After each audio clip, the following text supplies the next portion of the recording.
महाशिवरात्रि है। महाशिवरात्रि की आप सभी को बहुत बहुत हार्दिक शुभकामनाएं। और आज हम सुनाते हैं महाशिवरात्रि व्रत की कथा। चलिए से जब तक महाशिवरात्रि व्रत की कथा ना सुनो तब तक व्रत अधूरा रहता है।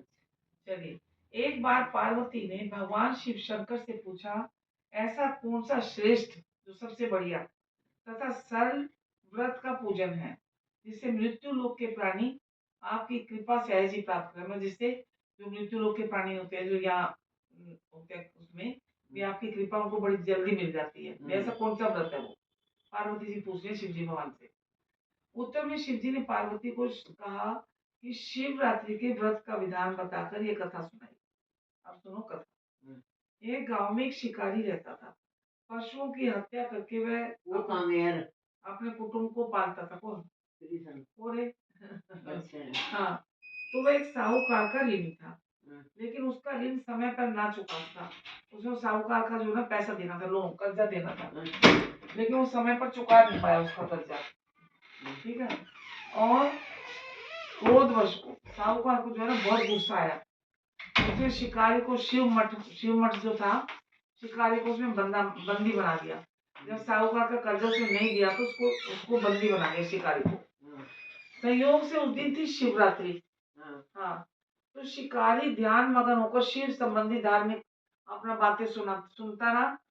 और मतलब शिवरात्रि का दिन था, जिसने कर्जा ले रखा था शिकारी था, तो वो शिवरात्रि के दिन वो तो अपना ध्यान मगन पूजा कर रहा था, कथा सुन रहा था। और जो साहूकार था उसको बहुत क्रोध आया था, वो उसके पास आया भी। तो चतुर्दशी को उसने शिवरात्रि की कथा भी सुनी शिकारी ने। संध्या होते साहूकार ने उसको अपने पास बुलाया और बुलाया और बोला कि भैया जो तुमने कर्जा लिया है उसको चुका दो, कब चुकाओगे?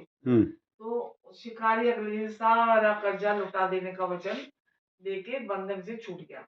जो उसने शिव मठ था ना, उसमें वहां बंद कर रखा था उसको। तो शिकारी ने बोला कि मैं कल तुम्हारा सारा सारा कर्जा चुका दूंगा। और तो उसने बंधन से उसको छोड़ दिया।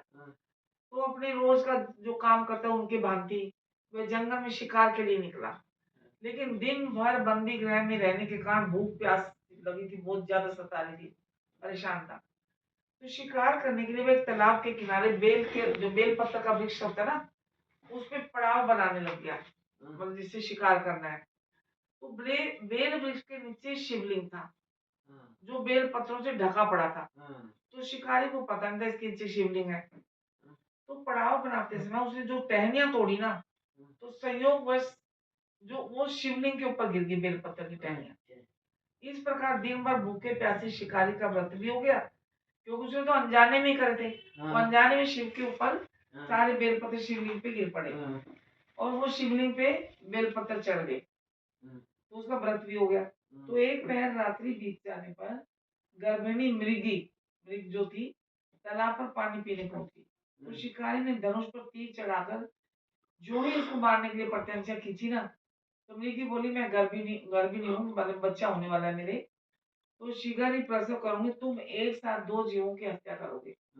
मेरे को तो मारोगे, लेकिन मेरा बच्चा जो है उसको भी मारोगे तुम, जो ठीक नहीं है। तो मैं अपने बच्चे को जन्म देकर जल्दी से तुम्हारे सामने आ जाऊंगी, तब तुम मुझे मार लेना, मेरा शिकार कर लेना। तो शिकारी ने अपना नहीं मारा, उसको प्रत्यंचा ढीली कर दी और मृगी जो थी वो झाड़ियों में लुप्त हो गई। कुछ देर बाद एक और मृगी उधर से निकली। अब शिकारी तो बड़ा खुश भी, चलो अब एक और आ गई। समीप आने पर जैसे उसने धनुष बाण चढ़ाया, तब उसे देख मृगी ने विनम्रता पूर्वक निवेदन किया, हे पार्थी, मैं थोड़ी देर पहले ही ऋतु से निवृत्त हुई हूँ और कामातुर विरहिणी हूँ, अपने प्रिय की खोज में भटक रही हूँ और मैं अपने पति से मिलकर शीघ्र ही तुम्हारे पास आऊंगी। तो शिकार ने उसको भी जाने दिया। तो दो बार शिकार को खोकर उसका माथा ठनका, मैं कहते चिंता में पड़ गया वो। अब रात्रि का आखिरी पहर बीत रहा था, तभी एक अन्य मृगी अपने बच्चों को लेकर उधर से निकली और शिकार के लिए सबसे सुनहरा अवसर था उसके लिए। तो उसने धनुष पर तीर चढ़ाने में देर नहीं लगाई और तीर छोड़ने वाला था कि मृगी बोली, हे पार्थी, मैं इन बच्चों के पिता के हवाले इन बच्चों को इनके पिता के हवाले करके आ जाऊं, जब लौट जाऊंगी तब तुम मुझे मार लेना, इस समय मुझे मत मारो। शिकारी हंसा और बोला, सामने आए शिकार को छोड़ दूं? मैं ऐसा मूर्ख तो हूं नहीं। इससे पहले मैं 2 बार अपना शिकार खो चुका हूँ, और मेरा जो बच्चे हैं भूख प्यास से तड़प रहे हो, शिकारी ने बोला। तो उत्तर में मृगी ने फिर कहा, जैसे तुम्हें अपने बच्चों की ममता सता रही है ना, ठीक वैसे ही मुझे भी अपने बच्चों से बहुत प्यार है। इसलिए सिर्फ बच्चों के नाम पर मैं थोड़ी देर के लिए जीवन दान मांग रही हूँ। तो ये पार्टी मेरा विश्वास करो, और मैं इनके पिता के पास, इनके पिता को इनके हवाले करके ना तुम्हारे पास आ जाऊंगा, तब तुम मुझे मार देना। तो मतलब प्रतिज्ञा करती है, लेकिन मृगा का जो मृग थी वो बड़े मतलब प्रार्थना करती, बड़े हाथ जोड़ के। तो दीन स्वर सुन के शिकारी को उस पर दया आ गई, तो उसने उसको भी जाने दिया। अब शिकार के अभाव में बेल वृक्ष पर बैठा शिकारी बेल पत्थर तोड़ तोड़ कर नीचे फेंकता जा रहा, उसको नहीं पता शिवलिंग है यहाँ पे। और पो फटने को ही तो एक हष्ट पुष्ट मृग उसी रास्ते पर आया।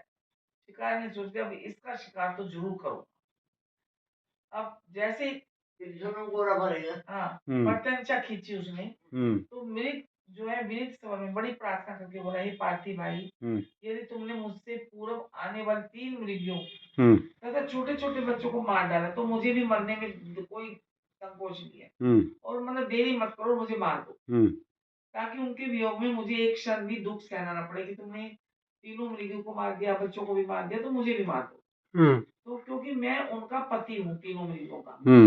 यदि तुमने उनको जीवन दान दे दिया है, तो मुझे भी कुछ क्षण के लिए जीवन दान दे दो, और कृपा करो मुझ पे, और मैं उनसे मिलकर तुम्हारे सामने आ जाऊंगा, तब तुम मुझे मार देना। अब मृगी की बात सुनते शिकारी के सामने पूरी रात का घटना चक्र घूम गया। उसने सारी कथा मृगी को सुना दी। तब मृग ने कहा, मेरी तीनों पत्नियां जिस प्रकार प्रतिज्ञाबद्ध होकर गई है, मेरी मृत्यु से अपने धर्म का पालन नहीं कर पाएगी। अतः जैसे तुमने उन्हें विश्वास पात्र मानकर छोड़ा है, हाँ, वैसे ही मुझे भी जाने दो, और मैं उन सबके साथ तुम्हारे सामने शीघ्र ही उपस्थित हो जाऊंगा। अब जी उपवास, रात्रि जागरण तथा शिवलिंग पर बेल पत्थर चढ़ाने से शिकारी का जो हिंसक था, मतलब जानवरों को मारने का पक्षियों में, तो वो उसका हृदय जो है ना कोमल हो गया। सारा बेल पत्थर चढ़ाया जा रहा है, और शिवरात्रि ऊपर से सारे रात का जागरण।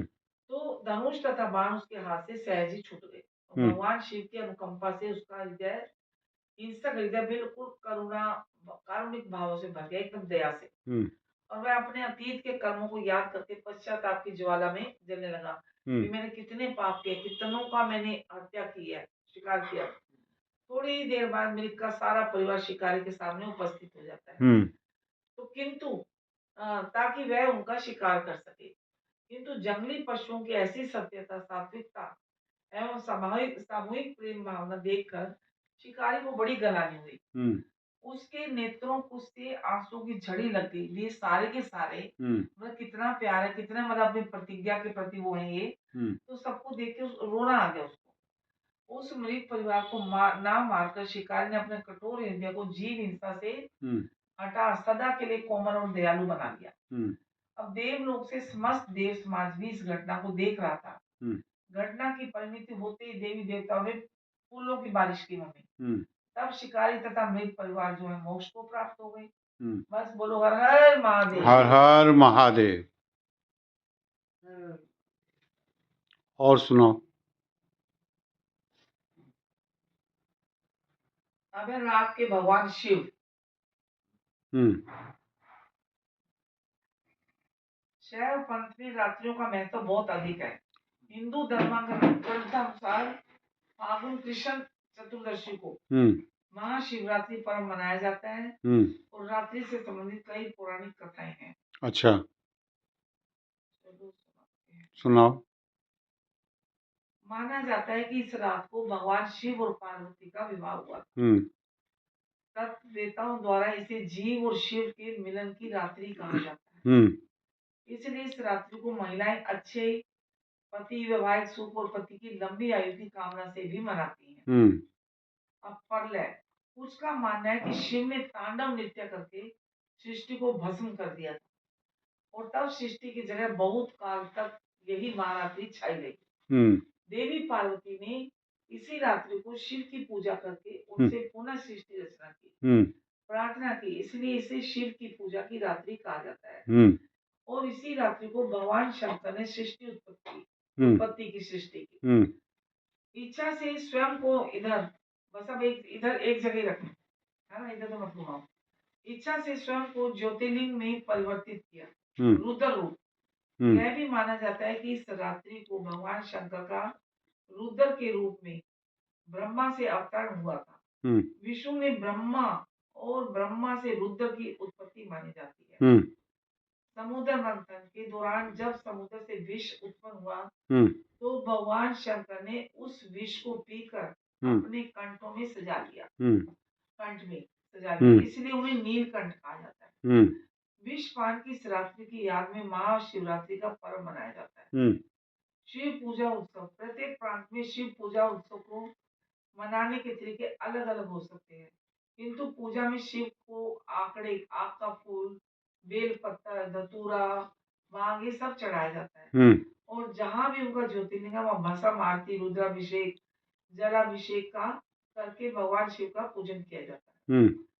वो पूजा के बाद ही उत्सव का आयोजन होता है, जिससे कुछ लोग भांग पीते हैं और रात भर जागरण करते हैं।